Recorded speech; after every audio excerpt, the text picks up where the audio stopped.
ప్రకృతిలో అనేక శక్తులు వెదజల్లబడి ఉన్నాయి. ఒకటా రెండా? అనేకం.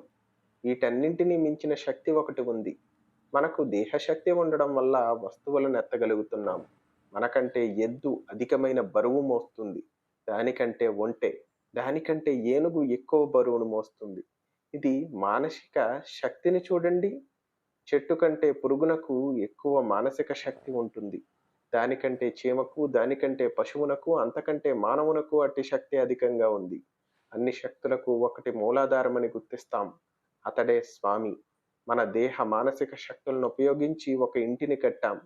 తనకున్న శక్తితో పిచ్చుక గూడు కట్టింది. అట్టి అనంత శక్తులను ఉపయోగించే స్వామి ఈ ప్రపంచాన్ని సృష్టిస్తున్నాడు.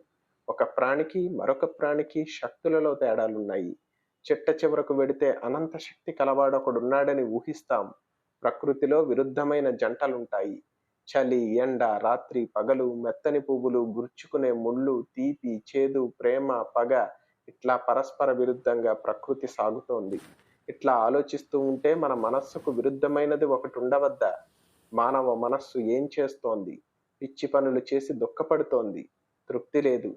అసత్కార్యాలకు భిన్నంగా శాంతంగా, దుఃఖాతీతంగా, సుఖశాంతులతో కూడిన తత్వం ఒకటి ఉండాలి. అతడే స్వామి. ప్రకృతిలో అన్నీ మార్పు చెందుతూ ఉంటాయి. క్షణ క్షణము జరుగుతుంది. సముద్రాలు, పర్వతాలలో మార్పు లేదని మనం భావిస్తాం గాని వాటిలోనూ మార్పులున్నాయి. కాలానికి అన్నీ లోబడవలసిందే. ఏది శాశ్వతంగా ఉండదు. అది దాని ధర్మం. పై జంటలున్నట్లే శాశ్వతమైనది, అవ్యయమైనది ఒకటి ఉండాలి. అదే ఈశ్వర తత్వం. సరే, అతడున్నాడని అంగీకరిద్దాం. అయితే అతన్ని భజించి ఏం లాభం? మనం ఎప్పుడూ కోరికలతో ఉంటాం. ఆయనకు కోరికలే లేవు.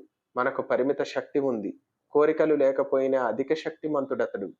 జ్ఞానంలోనో శక్తిలోనో గొప్పవాడే కాదు, దయాసముద్రుడు కూడా. మనలోని అగాధాలను పూడ్చుకోవాలంటే అతని కృపావర్షం మనపై పడాలి. కోరికలు తీరాలన్నా అతడు ప్రేమామృతాన్ని వర్షించాలి. అందుకే భజన. మనకు ఆ కోరికలు లేకపోతే మనము పరిపూర్ణ స్వరూపులమే. పరమాత్మ మన కోరికలను తీర్చి ఇక కోరికలు అడగని స్థితిని ప్రసాదిస్తాడు. మన అపూర్ణత్వాన్ని పూర్ణత్వంగా మార్చగలడు.